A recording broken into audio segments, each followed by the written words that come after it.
So we're going to play with LattePandas, amongst other things. So most of you know me.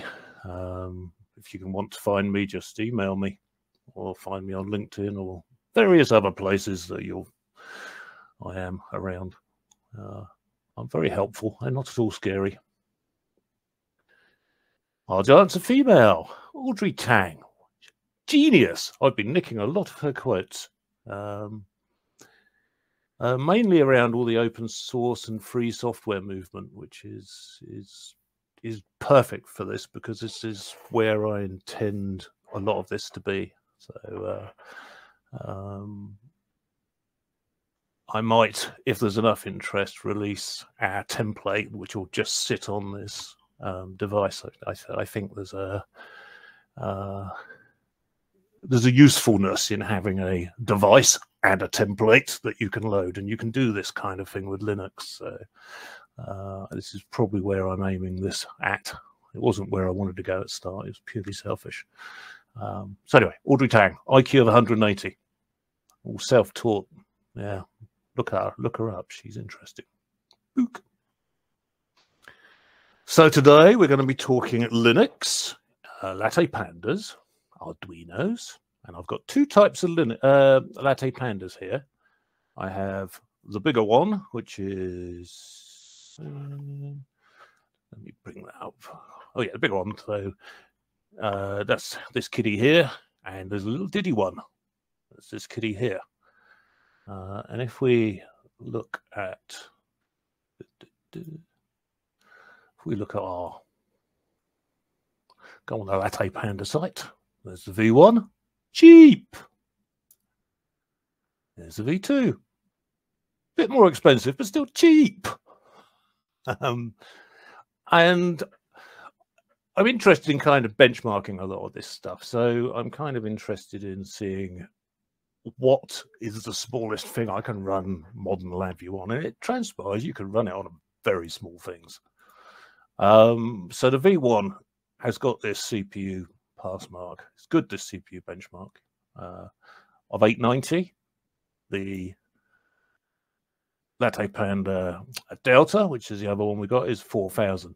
This, if you want to think about it, is about a 10-year-old Celeron laptop, if you want to give it some sort. This is my very loose benchmarks. No, it's not Raspberry Pi, but yeah, it's you get quite a lot for your money. What they do come with, which is highly useful, is an Arduino on board. So on board this here, for example, these headers are Arduino pinouts, and it's fixed onto the board, and it's just you talk to it via a COM port. So I'll talk about that a bit later, but that's actually really useful. So just on the board, you can do analog input. So you can monitor power supplies and temperatures and things like that just on the board. So if we have a quick look at my hardware, beep, beep, beep. Bonk. Actually, still, there you go. So there's the hardware. There's the Delta. For size comparison, this is a tiny bit smaller, but there's the V1. So it's a little dinky card. Unfortunately, my example V1 is in a project, which I will talk about projects in a bit. So you can see here, this one's got a fan. I don't really like moving parts in my embedded PC, so I have purchased that for £20, which is a heatsink. And then there's no moving parts from that point onwards, which is rather nice. And just so I've show you, I've got hardware to play with. It's a Leonardo that's on there, so that's the actual board that's on there. So the Arduino board is a Leonardo. So that's all very nice, and it's just a standard Arduino. You just load the IDE and install it, which again I'll demonstrate in a bit.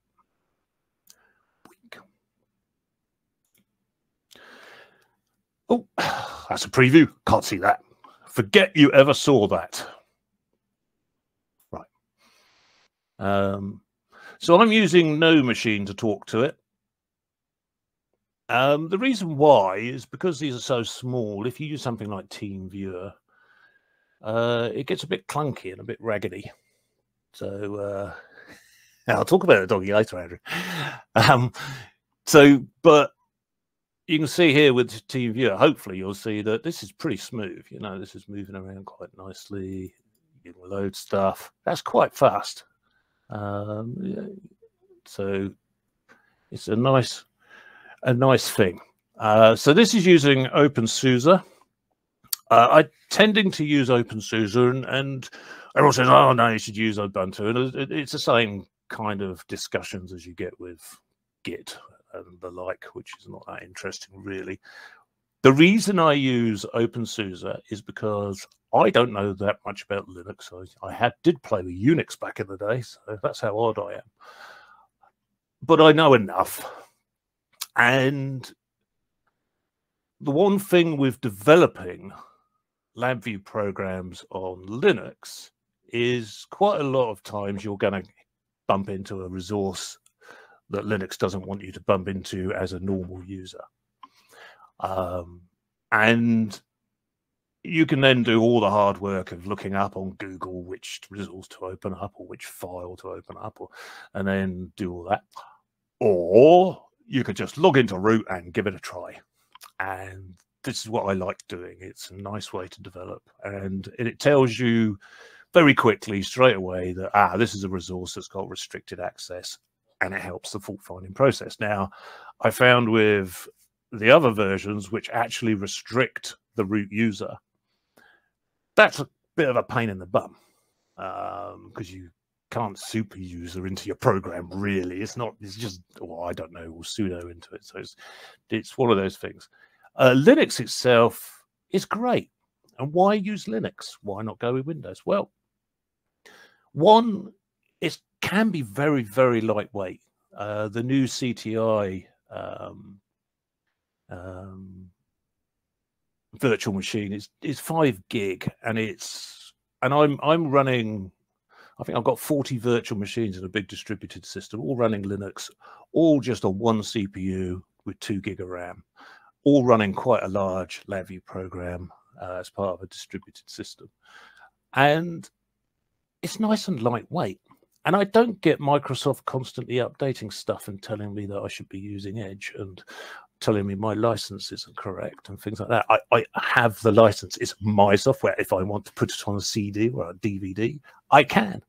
If I want to put it on a flash drive, I can. So it's not just about the cost. It's about ownership of the whole system, because I want to make an image of this. So when I finish this template, I want to make an image of it. So the next LattePanda I get, I just bung the image on it. So it's that kind of thing I'm aiming to do. So LabVIEW installs reasonably simple. This is the latest one, I think, 24. We got, yeah, 24 Q1. It's fairly straightforward. There are a few little weird things that do, you know, every version of Linux got another installer, but I think you can install this through Yast, which is nice. Yast is nice. I think you can do it. You just download the RPM, which tells Linux where the repositories are. And oh yeah, sorry. Good call, whoever that was. Who was that? Jesper. Book. There we go. There's Linux. So yeah, Linux. I think I missed that, but here you can see LabVIEW doing its thing in Linux. Bonk. Lots of LabVIEW. So No Machine was very good. That was a bit of a revelation. It's remote desktop essentially, but for all machines, and it's very, very easy to install. It works on your local network, so I like that. So what are the differences in Linux? It's a bit clunky with LabVIEW. It's not, you know, LabVIEW is all Windows. Sometimes on the LattePanda, you get weird artifacts inside some of the four next loops. For some reason, it struggles with the for loops. I'll show you that. Let's show you quick. I'll give you so if we bonk, does that? It's really odd and quite annoying. But if you run into sort of development problems, you just create a virtual machine with all the hardware and everything set up, and this is, you know, you can program on the virtual machine and it transfers over fine. Building executables is fine.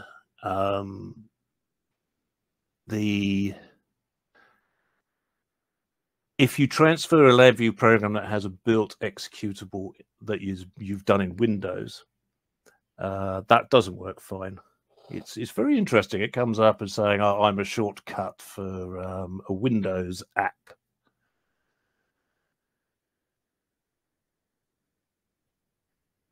I'll talk about real time in a bit.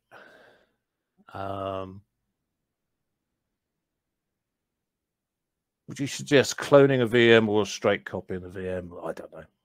I just do whatever's easiest.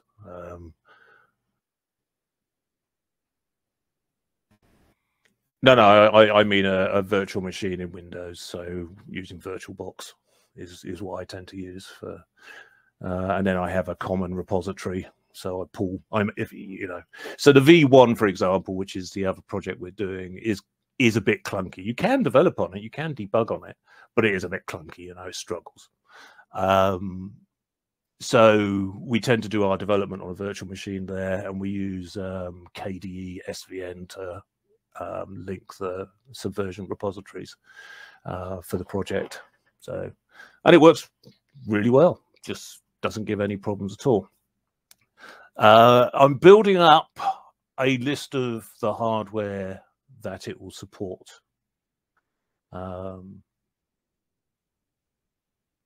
Yes, yeah. So I have the VM with the Linux runtime or the LabVIEW runtime, and that again will be another actual image I would like. You know, so you have a development image and a runtime image. But actually, installing the runtimes is as easy as installing LabVIEW anyway. It's just a bit more manual. Right, that's those questions. You put me off all with questions. Shush. I don't mean it. So where was I going with this? Oh, differences. Yes. Yeah, so don't build build your executable in Windows and then expect that build spec to work in Linux, because it cost me some time to work it out. It's very odd. So you just have to delete it and start again and build one in Linux. And then it works absolutely fine. I think, let's have a look. If I go to home, we're still on this here. Public, we go to, let's do the template. Go there. So this is the executable. You run it. There it is running, doing its thing, and you kill it. So that's handy, very handy indeed. So I'm building up a list of hardware. The list of hardware that NI supports is limited, but it supports NI Visa, so that opens up a world. You don't have to live with the world of NI hardware with this. And as I'm not at NI Connect, I won't. I can say you can use other hardware. So let's have a quick look at that. The thing with our template, let's talk about that first of all. The thing with our template is it's how we tend to work. This is a starting point for all of our projects. So we may have different template. So this is going to be a LattePanda template. So if we're going to start a project on the LattePanda, this is the LattePanda template. And it needs several things to make it work. It needs to be able to handle errors. It needs to be able to handle configuration. It needs to have a build spec so I can build an executable at the start. So when I start a project, I want everything that I need for LattePanda stuff. I've also included some Fermata drivers and things like that actually embedded in the project. So let's have a quick look at him, shall we? So let's go to a hardware small. So if we run our template here, you can see it's picking up an SQLite file from the source code directory. So that's its localized development SQLite. That can do things like handle errors. So as a test piece or as a template, it allows you to do that. So I can go, oh, I've got an error.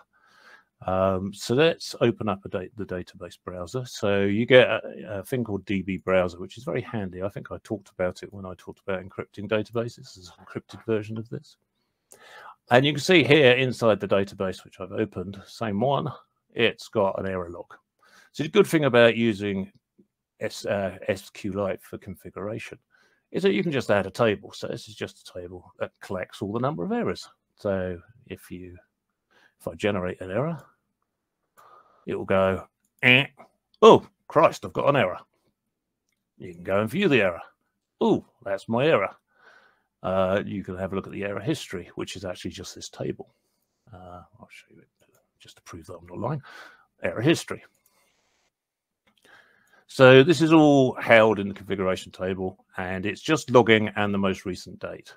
So let's have a look. Just to prove I'm not a liar. Oh, might have to refresh it. Bonk. Yeah, there's our latest one. So 19. It's gone up to today, and that's collected the time. So I needed that to make my template work. Then it fits all the rest of our templates. Reasonably easy to do. You just go into YAST and load the SQLite drivers, and I just point to those which are in wherever the drivers are, left as user something or other.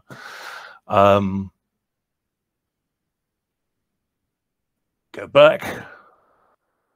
Part of the same configuration is this. You see here, we have different versions of our configuration that you can load and lock. If you want to save it. Oh no, you know my password now. Nothing's safe. You just say that just to prove that it's actually saving away. If I go to, I think it's there, isn't it? You see this is it being saved. Where's password? Hello, is in there somewhere? There he is. Junk. So that's just doing his thing. So that's grand. And getting that working was nice. Then we got our Fermata drivers here. So I think if you look at the little hardware screen here, I'm going to click on one of these buttons. Bonk. And you should see a little LED light up. Bonk, bonk, bonk, bonk. Now, all of them light up if you wish. If my big fat fingers go around the outside, I'll press a button and you should see it.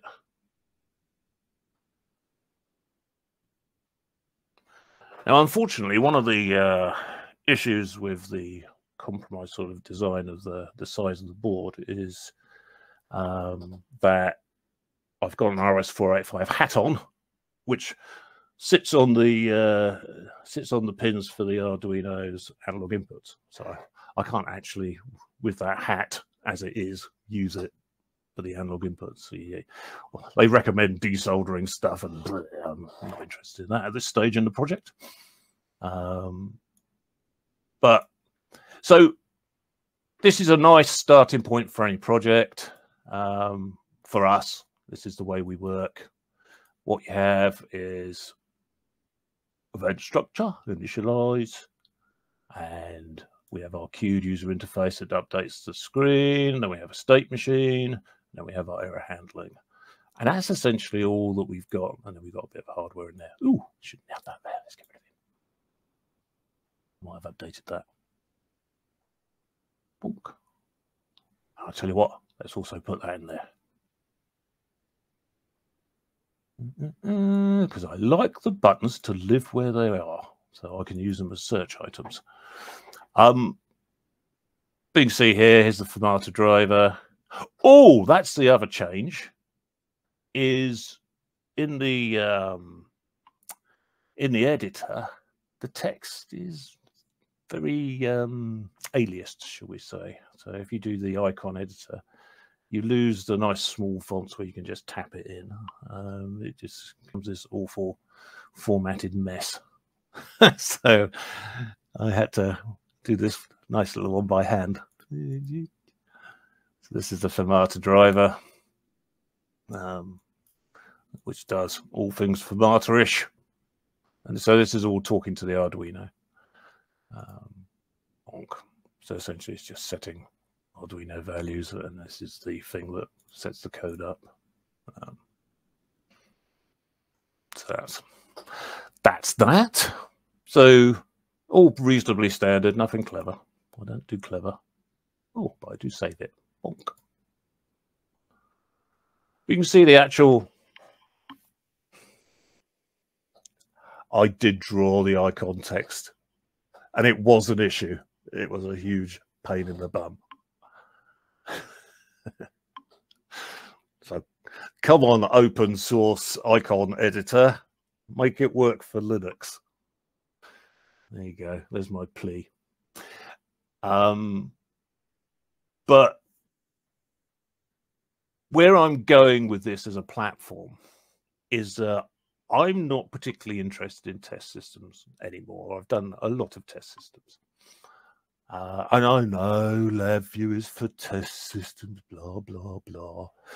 Sorry, and but I want to use LabVIEW for making embedded instruments.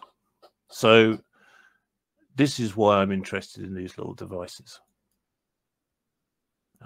So this here project is for a customer. So it's an actual customer project. I can see it down there. Let me try to see if I can drag it across. So this here is a touch screen. £60, £70, I don't know, $70. It's not a lot that comes with it. Very nice it is. Very nice little touch screen. So that's that kitty there. So this here project is a harness tester, high voltage harness tester. And it's for a customer job, and we're at the design review stage. So this here is going to be the screen that we're going to review at the design review stage. So it's not actually doing any testing. It's all pretending. So you can see here it's going back down to the touch screen. So let's get big fat fingers. Bonk, hardware big. So big fat fingers. I'm loading from the database the different settings. You can't see it because of my big fat fingers. Oh well. Believe me, you hit the list box, it brings in the data. You hit the touch screen, it fills out.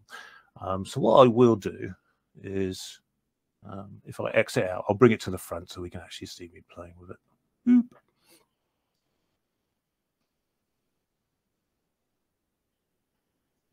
So that's screen 2. So if I make the execution screen 1, that'll come up to the front. That'll be nice.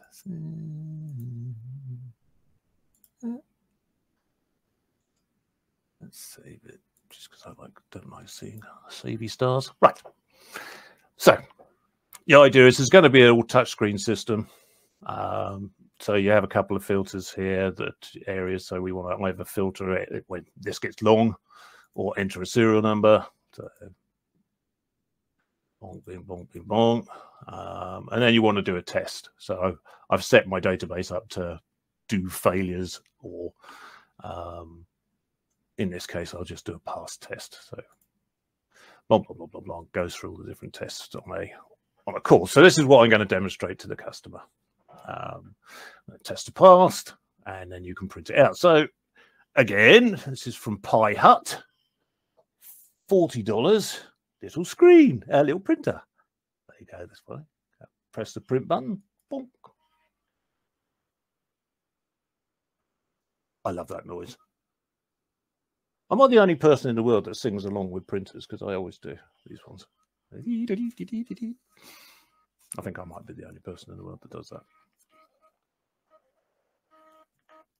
It's a character trait. I'm quirky, damn it. So, and then we also want to be able to handle failures. So here on installation failure, generally with a hardware tester, you squish it together. So you test for an installation, you connect, say, 50 cables and test them against Earth. But then if it fails, you want to go and test them independently. So that's how this one would work. So again, if you go through that, it will go through and you'll get a fault, hardware fault, blah, blah, blah. So this is what I'm going to show to the customer as a prototype. This is the way we work. I'm not expecting my customer to know what they want. I'm expecting them to look at that and go, yeah, no, I don't want it to do that. I want it to do this. So this is not a throwaway prototype, because architecturally everything is here that we need. So, but we can modify the screens, and that's the point. So you can see this is in prototypey type mode, but that's it. Printer, it's just a serial port. So that hardware, him there, fingers in the way. I need a longer product. There we go. Him there is just standard RS-232. He here is RS-485, which I'll talk about in a minute. These here are the Arduinos. These here, a little touchscreen and the extra monitor.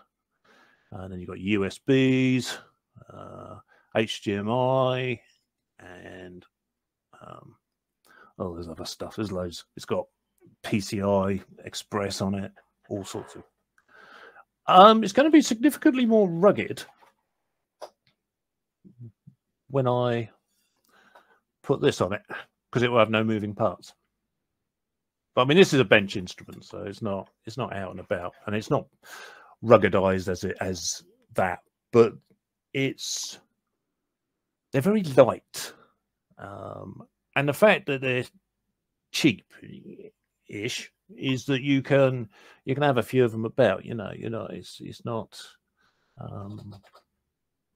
a major problem to swap around. And again, because it's an image, build the image, bang it in. Job's a good one. Okay, so yeah, this is the state machine as it stands. So I mean, from a testing perspective or a design perspective, the bits are there. It's all pigeonholes essentially. So here it's finding the high voltage, but that's a random number generator, not a. But all I have to do is drop the insulation tester here and make real numbers rather than random numbers. So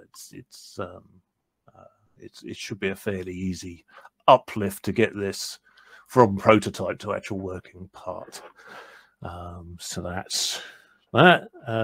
Yeah, building executables. You essentially go on the download site and go download Linux runtime for the LabVIEW version that you're doing, and download it and install it. Then you download your drivers as well, which is another interesting concept. We're documenting all this as we go along. But you download the ones you need. In this case, most of what we're doing is Visa. Pretty much, no, all of it. What we do, apart from some Modbus. Which, no, not on this one. I'll show you the next project. But on this job, it's all Visa, and that's fine. That all works very nicely. It installs very nicely. You have to be part of the dial out group.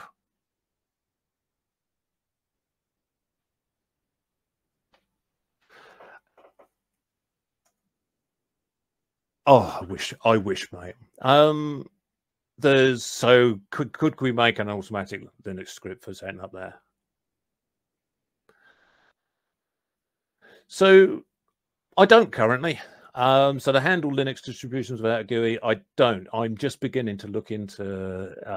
So with the embedded PCs, there is a GUI for non-GUIs essentially, which apparently you can run LabVIEW in. That's kind of interesting to me because I'd quite like the boot time lessened. This thing takes probably about 15 seconds to boot up from the customer turning it on, which is not a huge issue. You know, you look at Tektronix Scope, for example, it takes about the same amount of time, so it's not massive. But from an instrument point of view, I'd quite like not to have a GUI. So you can see, can you see here? You can see the edge here. This, go down.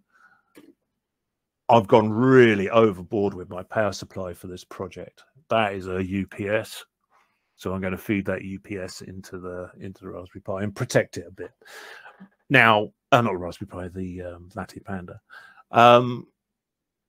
The reason I'm doing that is because it possibly could kill it if somebody just powers it out or hoiks the plug out.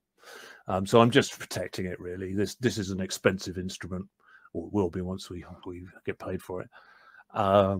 So yeah, I really want to protect it. So having that UPS on that. Now, if I didn't have a GUI, a lot of the damage that can be done to the hard drive on a power out is done because it's running a multitasking GUI, I think.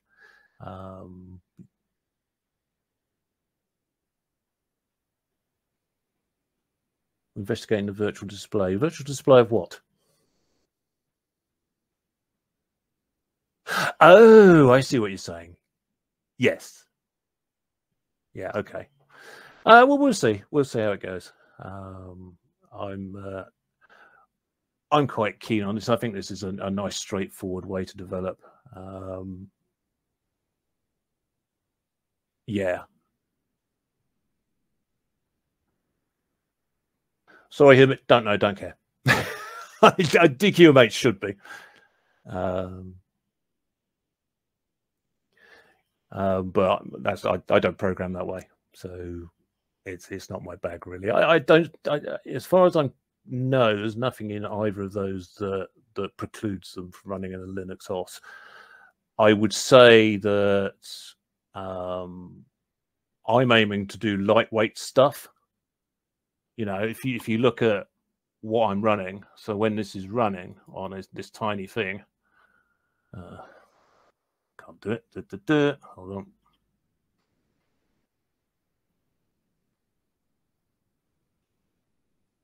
on. I'm got your CPU usage up all the time. That's the thing I'm worried about. So when it is running, I don't want this being overloaded. So using luxury programming items like sort of DQMH and Actor frameworks, they're there to make your life easier. They're not there to make the CPU's life easier. But that doesn't preclude you from using a bigger Panda, you know.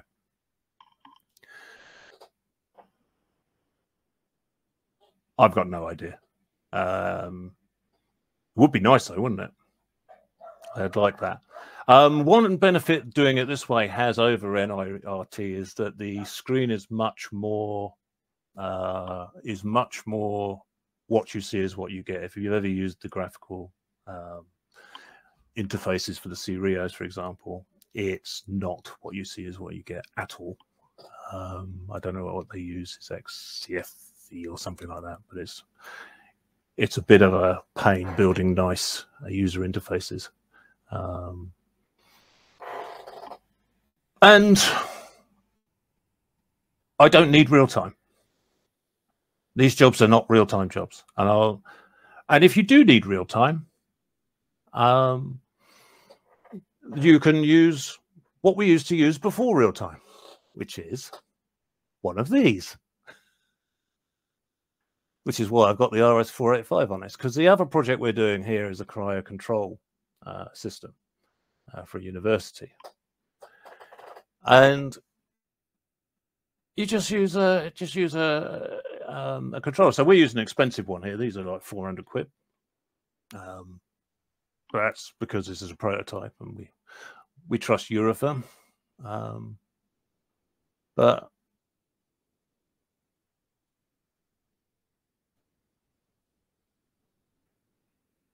you can see here, it just, so all I'm doing in the VI, it's just reading the temperature from the Eurofirm, and it's using Modbus. So here, reads temperature, and I've lost the thermocouple. Ah, here it is. Stick my finger on the thermocouple. You see it's going up in temperature. Cool, I've got cold fingers. Warm heart. Well, I could be setting the set point or whatever. So if you want to do real-time control, you know, you don't have to do that. Now you can buy a real-time controller from RS or Farnow or something like that for 65 quid. You don't have to pay 400 quid for this posh one. But, you know, so don't people get very, oh, I've got to use real-time for that. But no, you don't. It would open up the C series modules using RT, and I've not actually tried that as drivers. I've got them in my box as list to do. If I can get access to C series modules, because they got that. Where is it?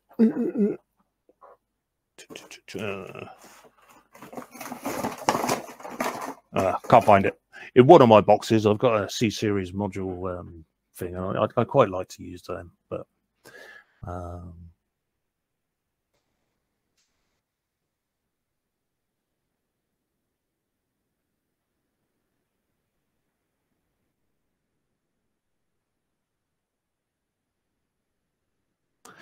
yeah, people have done it with a VM, NI Linux RT.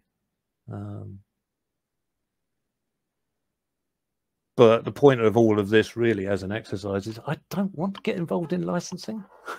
I just don't. It's very annoying. It's not really for the cost, it's for the annoyance. So that. So Fermata and Arduinos, let's have a quick look at that. Get rid of him, don't need him anymore. So if I go, the Arduino IDE, so let's go back to screen. There you go.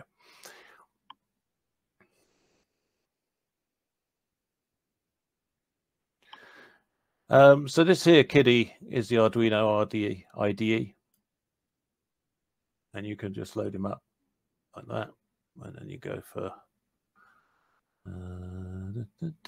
file examples, Fermata, and all this loads is various Fermata things. So standard Fermata, and I just load that onto the Arduino, on the onboard Arduino, and then you can do stuff with it. Get access to all the pins, which is very handy, and this works really nice. This is the same as the version you get in Windows. It's a nice piece of kit. So again, if we look at the hardware,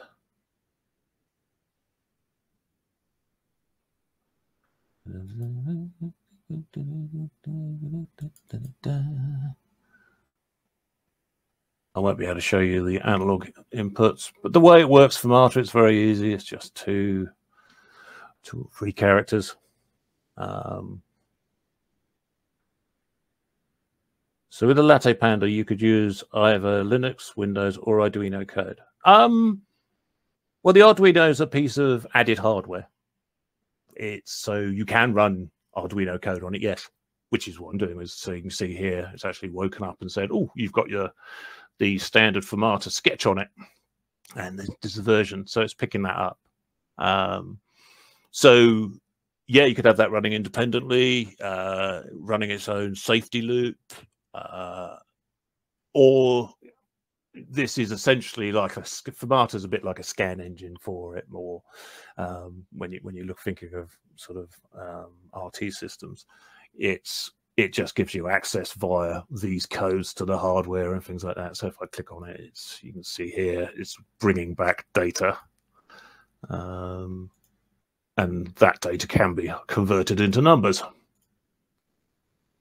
Ditto with the digital stuff, which is just a port. You get access to all the ports and you can modify them. And a bit like all microcontrollers are multi-pin devices, so the actual setup of a microcontroller is that you have to sort of tell each pin what you want it to do. So we, in this case, have preset what we want to do with those pins, but not particularly difficult software. It's quite difficult to find all the information because the documentation is a Python program, most of it.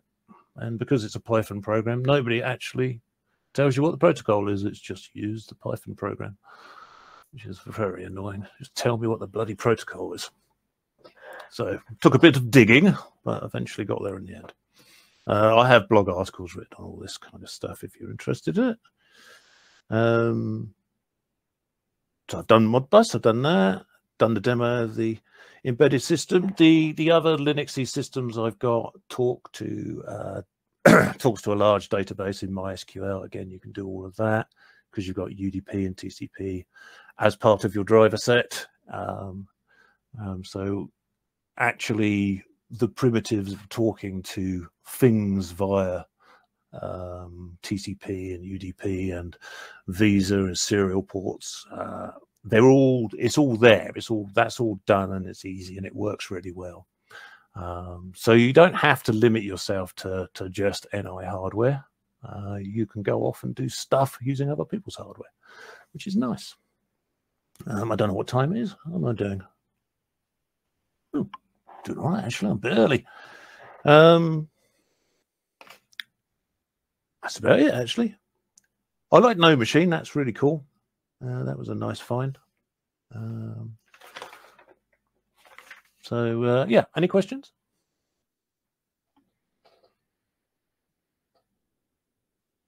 Yes, simple MCUs can be used for real-time operations. Yeah, definitely. And quite a lot that's been done, and it's got the the standard Arduino's got servos and outputs and all sorts of stuff. They're really, really powerful. But you've got 6 analog inputs. I mean, it's only 10 bits, but you can do environmental testing.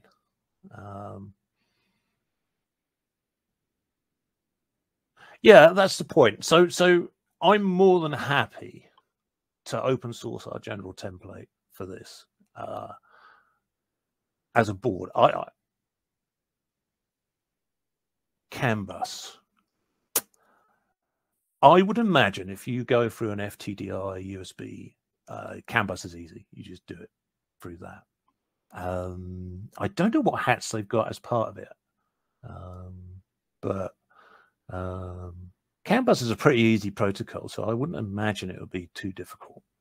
I don't know, Carsten. I'll look that up for you because I'm interested in my own sake. But what I would quite like to do is, and I'd quite like NI to do this, but of course it's not because it's not NI hardware. But what I would quite like to do is go through the sort of Linux stuff and say, oh, this has been tested with LabVIEW and Linux, and it works.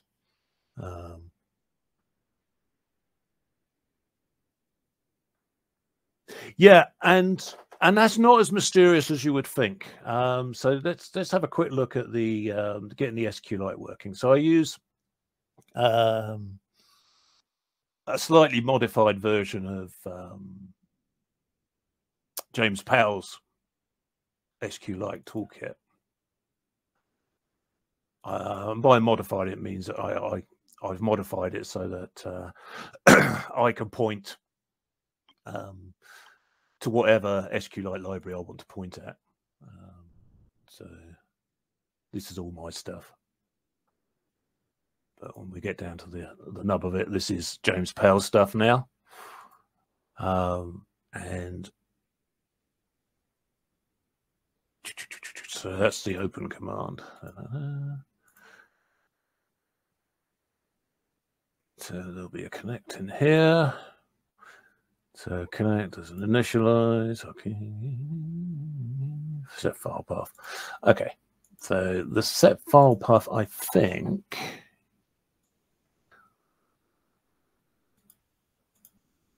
points to a directory. Where? Bear with. Stop it. Well, that's the other thing. The on the LattePanda, the scroll bar is a bit laggy. The scroll button. I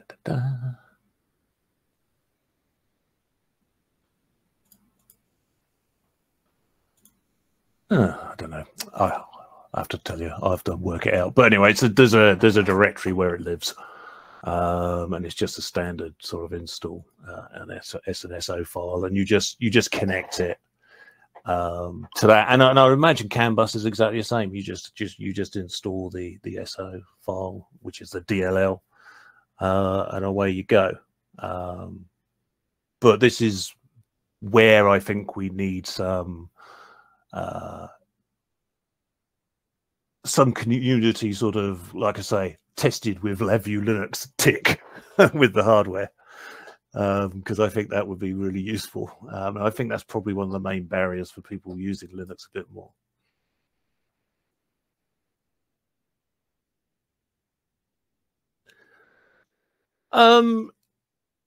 I tend to work very differently. You'll find that I just with pushing it back to James, he's probably wouldn't be interested, because as Rolf has found, I work very weirdly in that all my dependencies are in my project.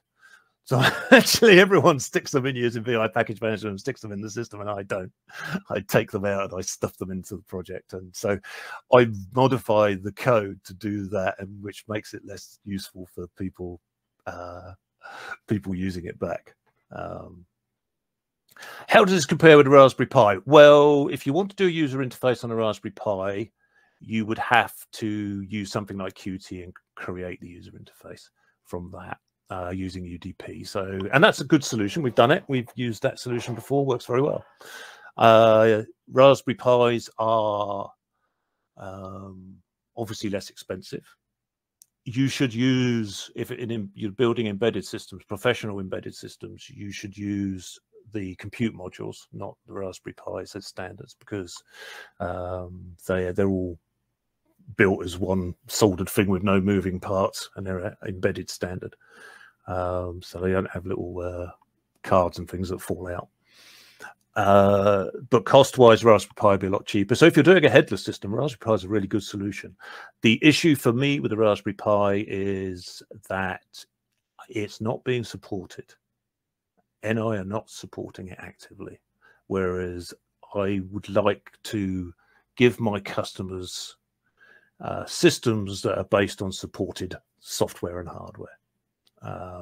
So I'm not saying Raspberry Pi is not going to be supported. In fact, I'm hoping that Eli's going to get really behind it, and they're going to invest some time and effort. But because it's great. Yeah, so I'm talking about the links toolkit, where I'm talking about you are limited to the versions of LabVIEW you use. You're limited to the bitness of the LabVIEW you use. So that's really why I'm going down this route. So I mean, I think this is the best solution for us. It fits very well into the way we work. We want to open source our systems to our customers as well, so that they've got access to the source code, because if I get run over by a bus, somebody else can come and support it. It allows us, doing it that way rather than protecting everything, allows us to do bigger and better and more interesting jobs than we would as a tiny systems integrator. So that fits very nicely with us, and it fits very nicely with what our customers want from us. Yeah, NI's website does, but if you look at it, it's limited to LabVIEW 2020 32-bit. That doesn't smack of support to me. Support is if it gets updated, you know, and supported. So yeah, I'd judge all companies by what they do, not what they say they do on their website. But then I'm a grumpy old man. But I'm quite hopeful it will start being supported, because I'm very, very excited about the Compute Module 5, which is coming soon.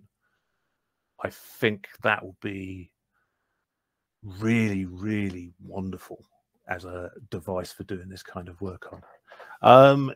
Taking NI's perspective, this is not what they want us to be doing, probably, because it's not selling a lot of NI hardware.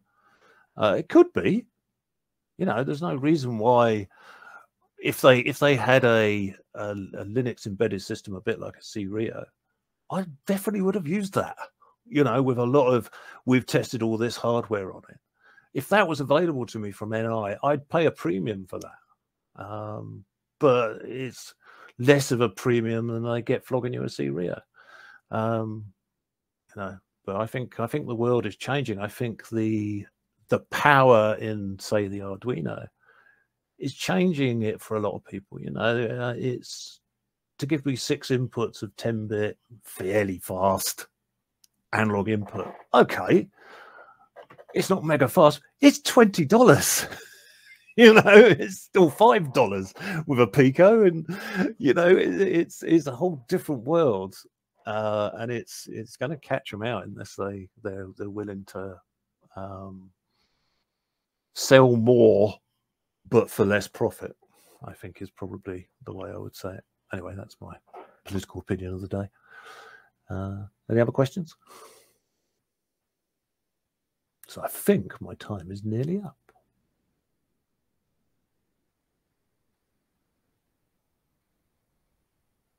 In summary, anyway, I think this is going to give us some fun projects. That's where I'd go into with this. Is I want to be building instruments, not test systems. I kind of like instruments. I like the restriction in the scope. It's nice. The hardest part of getting it going, I think it's the 2 months of Linux frustration.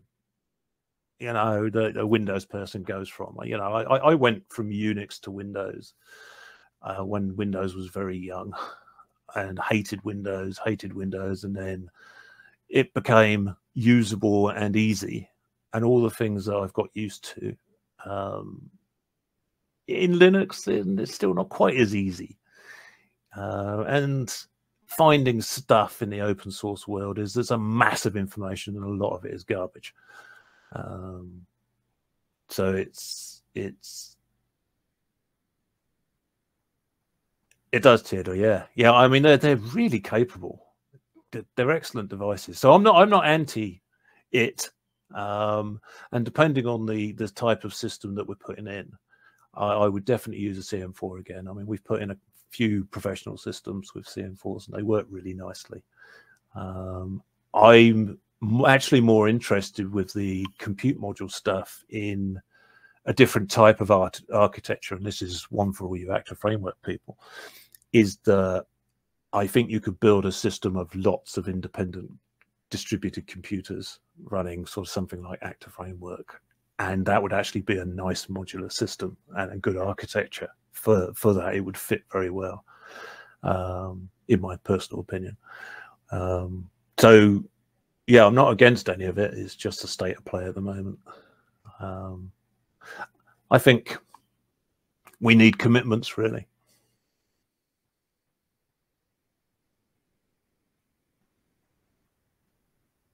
Yes, perfectly said. Perfectly said, Rolf. That's actually a nice thing. It is amazing, and I think the 5 is just going to be stunning in this environment. But it needs to be supported. I don't know, it's only like 2.5 times more powerful, and it's just a beast, you know, for $65. It's ridiculous. Well, yeah. Anyway, thank you for everyone for turning up. How many did I get? Is it like 50 odd? That's cool. But any questions, just email me. I do have a plan. If you have a project that's interested.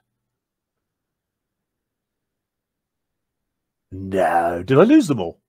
Oh, that makes me sad. I heard me speak and all left. Actually, no, it makes me laugh. It doesn't make me sad.